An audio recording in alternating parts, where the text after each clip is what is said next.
आज मैं सबसे पहले आप लोगों के सामने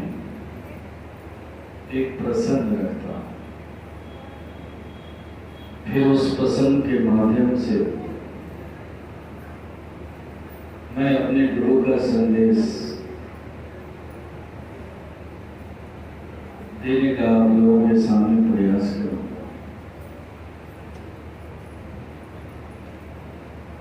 एक बार की बात है,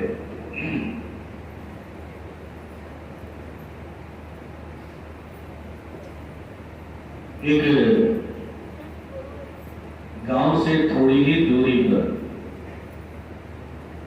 जैसे ये आश्रम बना हुआ है, ठीक वैसे ही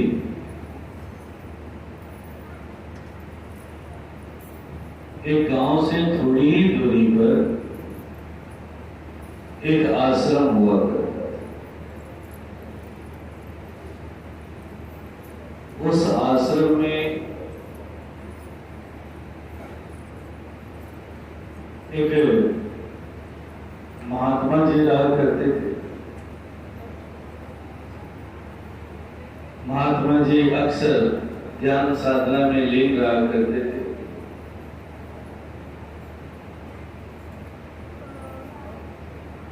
जहां पर वो आश्रम बना हुआ था, उसी के बगल में एक गांव था, जिस गांव में एक लकड़हारा रहा करता। उस लकड़हारे की ड्यूटी थी सुबह उठना, उठ करके जंगल की तरफ जाना,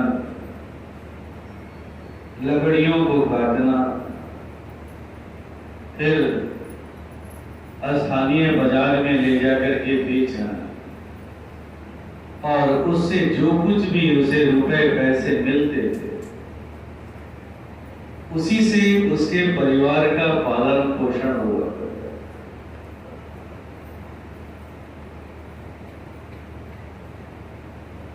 लेकिन उस लकड़हारे के साथ एक बहुत ही अच्छी बात थी, बहुत ही सुंदर बात थी।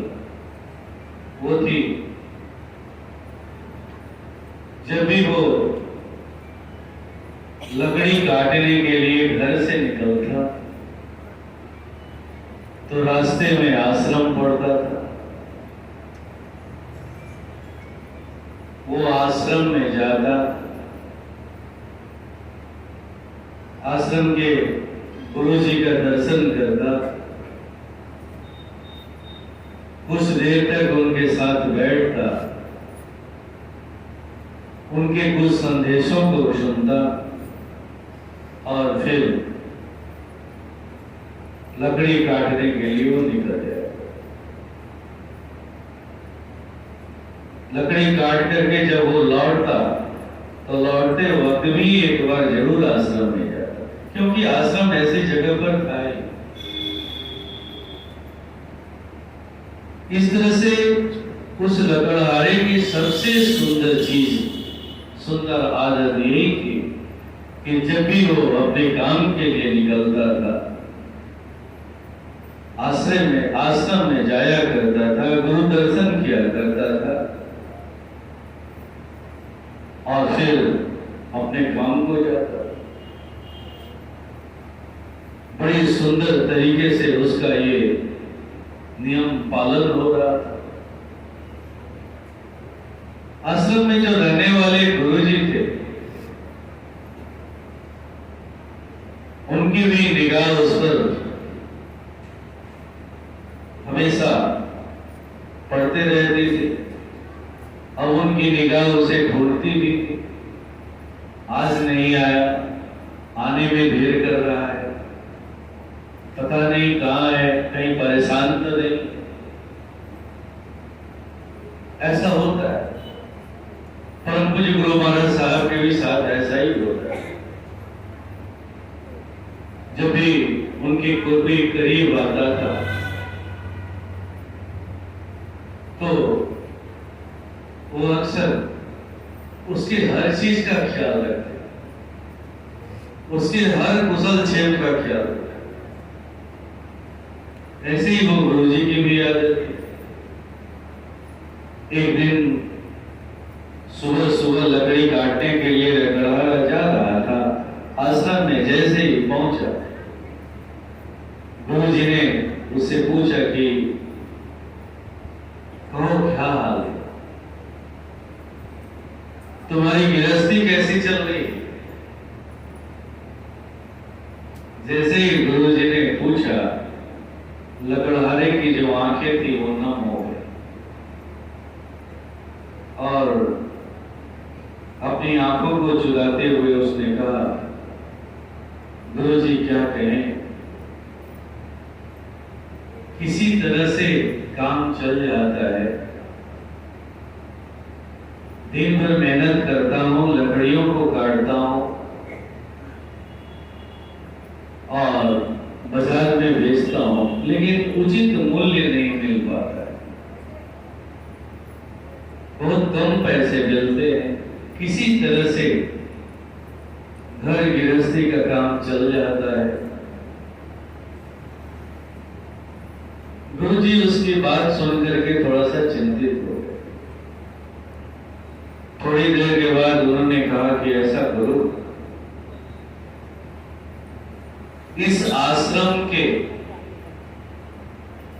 पूरब की तरफ 1 किलोमीटर जब आगे जाओगे तो तुम्हें एक चंदन के लकड़ियों का जंगल मिलेगा। तुम पहले जिस तरफ जाया करते थे उधर मत जाया। इस आश्रम के पूरब की तरफ जिधर मैं बता रहा हूं, जिस रास्ते से बता रहा हूं, उस रास्ते से जाओ और जब 1 किलोमीटर आगे जाओगे तो तुम्हें चंदन के वृक्षों का एक जंगल मिलेगा। चंदन की लकड़ियां बड़ी महंगी होती है।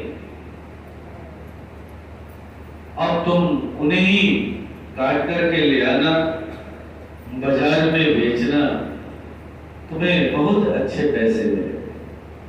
धीरे धीरे तुम्हारी गृहस्थी सुंदर हो जाएगी।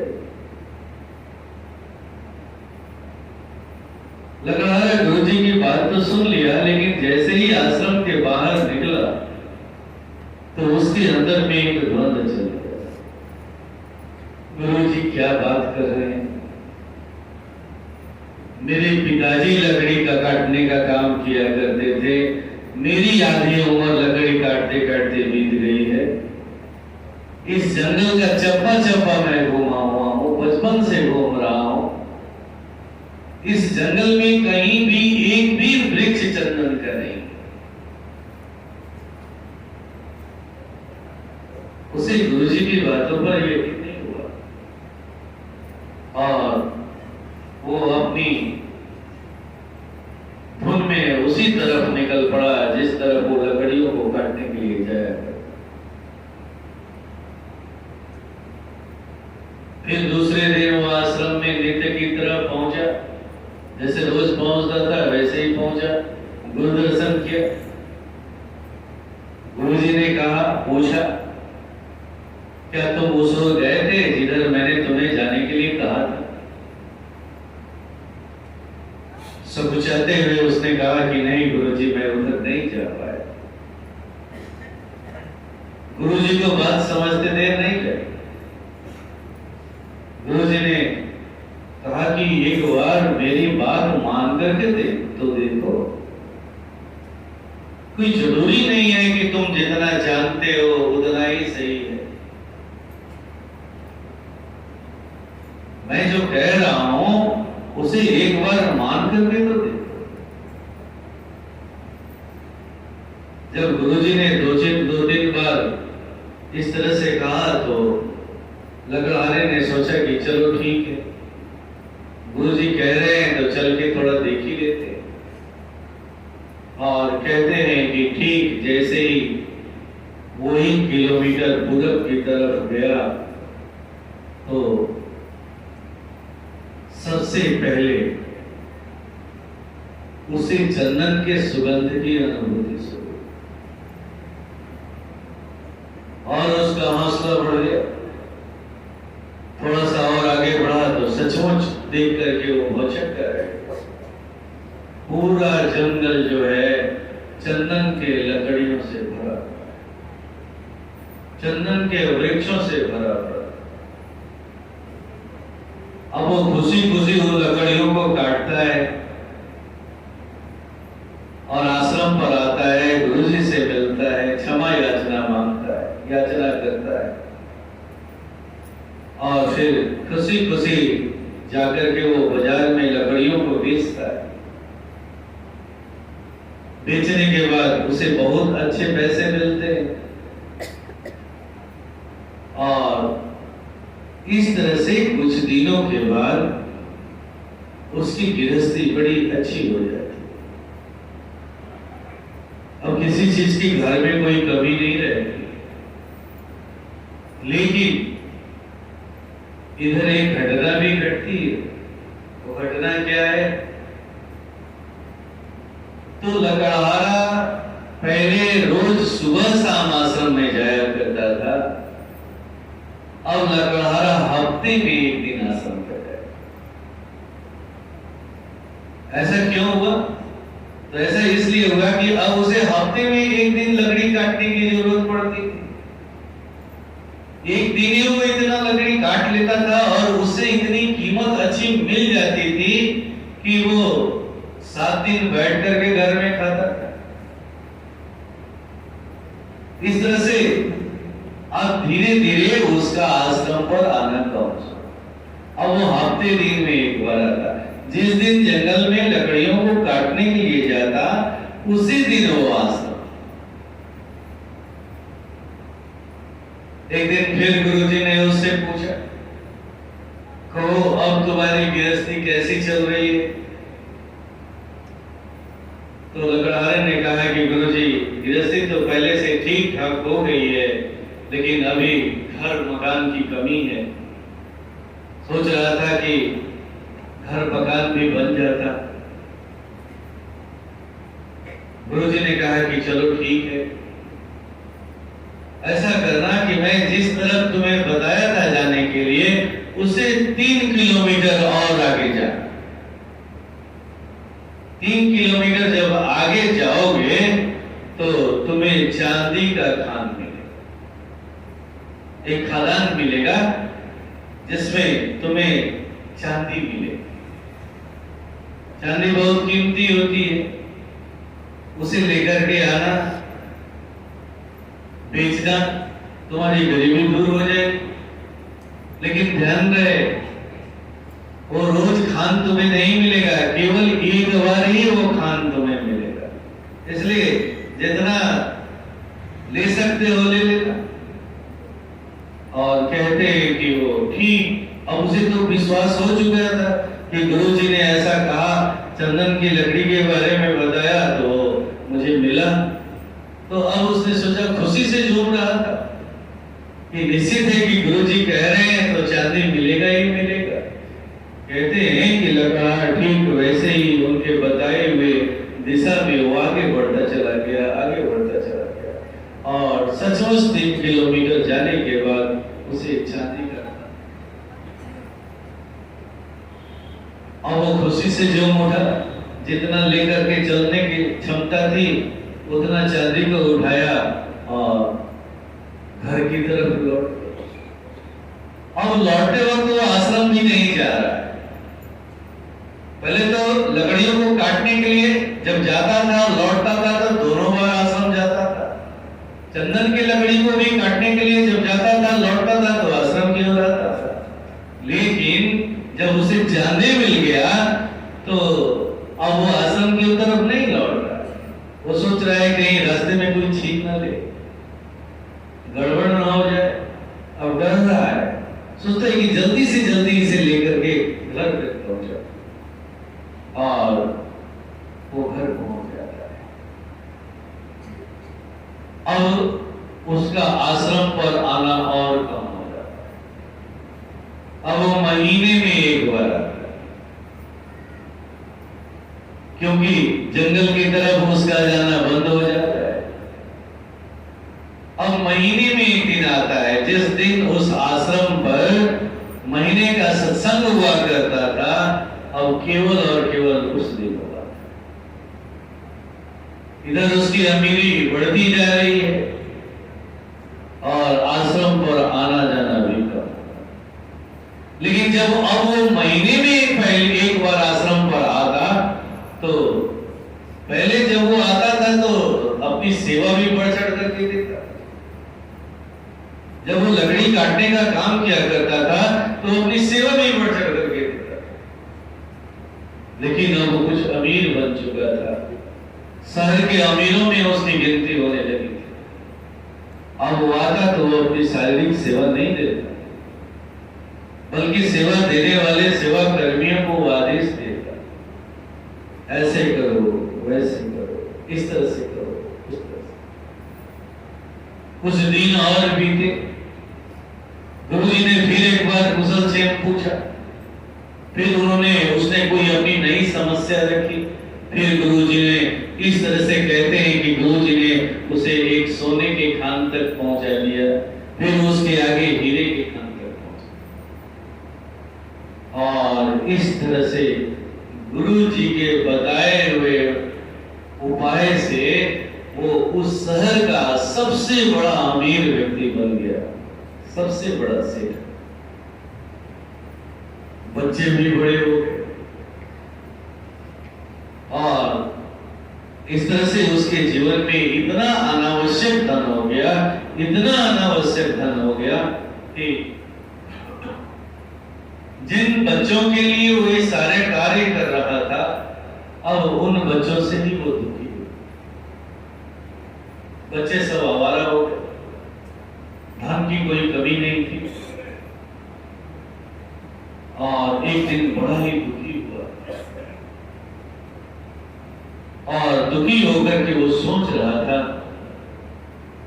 कि पहले कितना सुंदर मेरा जीवन था, कितना मैं शांत था, स्थिर था, अब कितना मैं बेचैन हो चुका हूं। और कहते हैं कि उसे फिर गुरुजी की याद आती।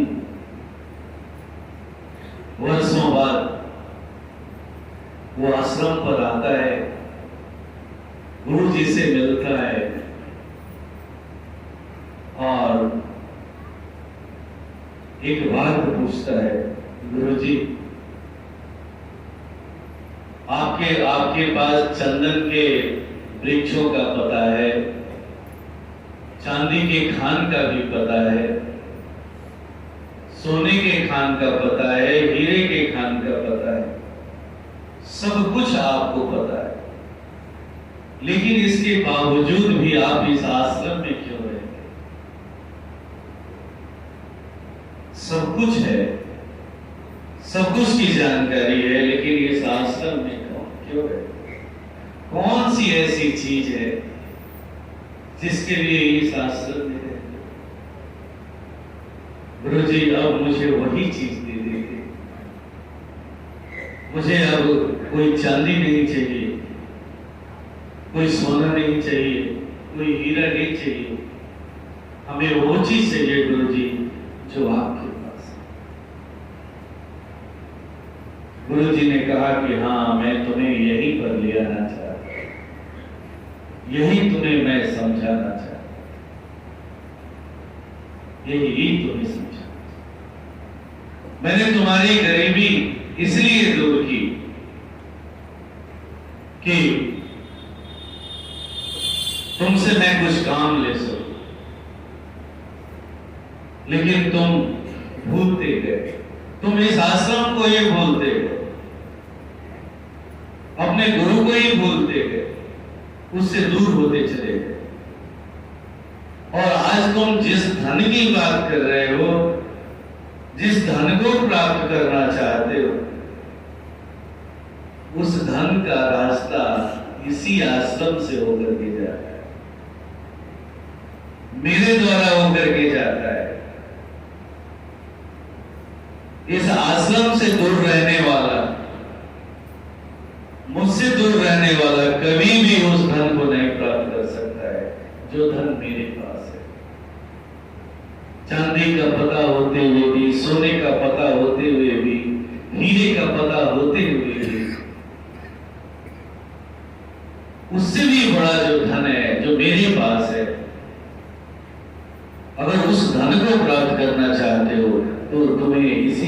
आश्रम से होकर के गुजरना पड़ेगा, लेकिन तुम तो इस बात को ही भूल गए और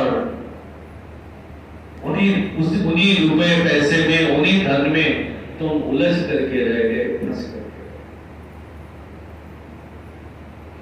मैं तुम्हें अमीर इसलिए बनाना चाहता था कि तुम्हारे जीवन में वो अवसर प्रदान करना चाहता था, जिस अवसर को पाकर के तुम इस कार्य को कर सको। यही बात एक बार परम पूज्य से गुरु किसी ने पूछा था कि प्रभु, इस पथ पर चलने के लिए सबसे अनुकूल समय कौन सा है?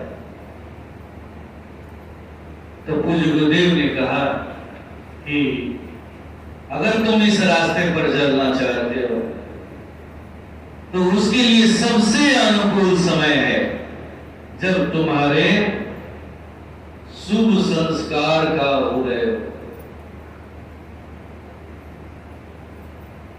जितने भी तुम्हारे शुभ संस्कार हैं, अगर उसका उदय जिस समय तुम्हारे जीवन में होता है, यानी हर तरह की तुम्हारे जीवन में जब संपन्नता होती है, वही वो समय होता है इस पथ पर चलने का। लेकिन लोग क्या करते हैं, तुम क्या करते हो? तो जब तुम्हारे जीवन में शुभ संस्कार का उदय होता है, हर तरह से संपन्नता होती है, तो तुम उसके सुख को भोगने में ही परेशान हो जाते हो, उसी में डूबे रहते हो, चाहते हो कि ज्यादा से ज्यादा इसका सुख भोग ले, और तुम अपने लक्ष्य को भूल जाओ। और जब फिर जीवन में दुख आता है, तकलीफ आता है, तो तुम्हें आश्रम याद आता है, तो गुरु जी याद आते हैं। अब क्या करोगे? अब तो तुम इतना बेचैन हो चुके हो, इतना कंगाल हो चुके हो, गरीब हो चुके हो। आत्मिक गरीबी तो है ही है, मानसिक गरीबी भी इस तरह से हो चुकी है कि अब तुम क्या कर पाओ।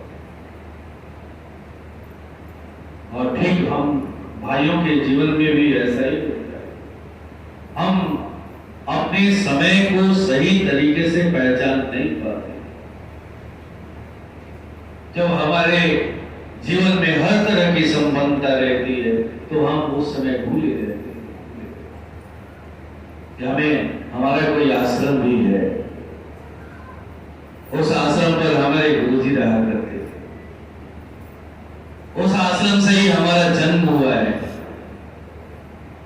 उस आश्रम ने ही हमें एक लक्ष्य दिया है, उस आश्रम ने ही हमें हमारे लक्ष्य की तरफ हमें चलना सिखाया।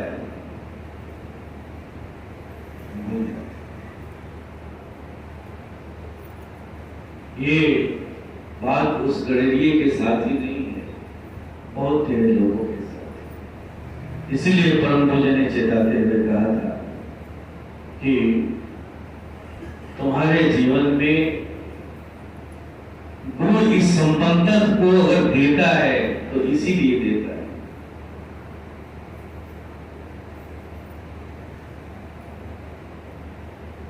तुम्हारे जीवन में अगर कोई अशुभ संस्कार है तो वो उसको दबा देता है, उसको उभरने नहीं देता है और प्रयास करता है कि तुम्हारे जीवन में शुभ संस्कार का उदय हो जाए, क्योंकि इतनी क्षमता उसके अंदर में है कि कौन सी चीज कब देनी है, ताकि तुम अपना लक्ष्य पूरा कर सको, उस रास्ते पर चल सको, चलने में तुम्हें कोई परेशानी ना हो। हर तरह की वो सहायता, जैसे गुरुजी गड़ेरिए को सहायता क्षमा करेंगे, लकड़हारे को सहायता कर रहे थे, ठीक ऐसे ही गुरुजी हमें हर तरह से हमारी देखभाल करते हैं, हर तरह की हमारी सांसारिक कामनाओं की देखभाल करते हैं, सांसारिक आवश्यकताओं की देखभाल करते हैं, लेकिन हम भूल जाते हैं। उन्होंने हमारी सांसारिक आवश्यकताओं की देखभाल इसलिए नहीं की थी इसलिए की थी कि हम और निश्चिंत होकर के हम इस रास्ते पर चल सकें और उस लक्ष्य को प्राप्त कर सकें। हर तरह की संपन्नता दी थी इसी। और जो लोग इस समय को पहचानते हैं वो लोग तो फिर इतना आगे निकल जाते हैं, इतना आगे निकल जाते हैं कि फिर अगर उनके जीवन में कोई अशुभ संस्कार भी उदय हुए तो उससे उनका कुछ भी नहीं बिगड़ने वाला है, कुछ भी। वो इतना सक्षम हो जाते हैं, इतना मजबूत हो जाते हैं कि हर तरह के आंधी को, हर तरह की समस्याओं को समाधान कर सकने में पूर्ण रूप से सक्षम, उससे लड़ने में सक्षम हो जाए। यही सबसे सुंदर समय। ये बात हमारे परम आराध्य पूज्य गुरुदेव ने हमें पहली बार जब मैं सुजानपुर रहने का निर्णय लिया था, यही बात उस समय उन्होंने मुझे समझाई और उन्होंने मेरे सामने एक शर्त रखा था कि हर साल जीजू तुम सत्संग करो, सत्संग तुम यहाँ अकेले रहते हो, कोई कमी नहीं है और उसका उपयोग सत्संग में करो। ये तुम्हारे जीवन का सबसे शुभ समय है। अब नहीं शुरू करोगे तो कब शुरू? और उन्होंने उस समय की पहचान कराई, सही समय की पहचान। ये काम कोई गुरु ही कर सकता है, दूसरा नहीं कर सकता। और आज हम सब यहां तक पहुंचे, ये है गुरु इतना महान होता है। गुरु हमेशा अपने शिष्य की देखभाल करना चाहता है। उसके किसी भी निर्णय में शिष्य का अहित नहीं है, उसके हर सोच में शिष्य का। ऐसे रहे हैं हमारे परम आराध्य पूज्य गुरुदेव, जैसा कि परम पूज्य गुरुदेव के बारे में मानस जी ने भी बहुत कुछ कहा। सचमुच उनके जैसा गार्जियन हमने नहीं देखा। हर तरह की दृष्टि, हर चीजों पर उनकी पैनी दृष्टि रहा करती थी और उनके जीवन में कोई भी चीज अनावश्यक, चाहे वो आर्थिक रूप से हो या किसी रूप से हो, कोई भी चीज ऐसा नहीं था जो जरूरत से ज्यादा है। कोई भी चीज अनावश्यक।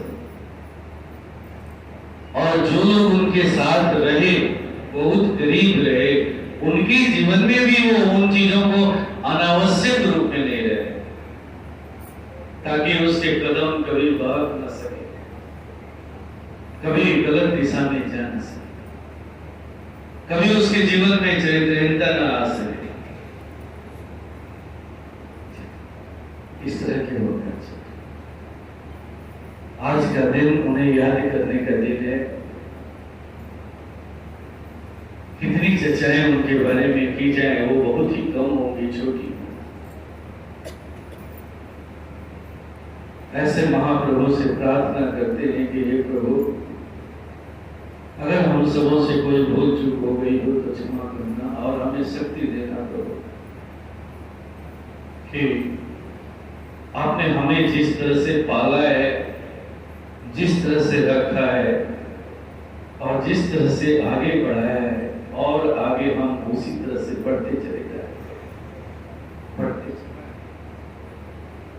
और कभी भी हम अपने मूल स्रोत को, जहां से हमारा उदय हुआ है, जहां से हमारा जन्म हुआ है, उसे कभी न भूल पाए। ऐसी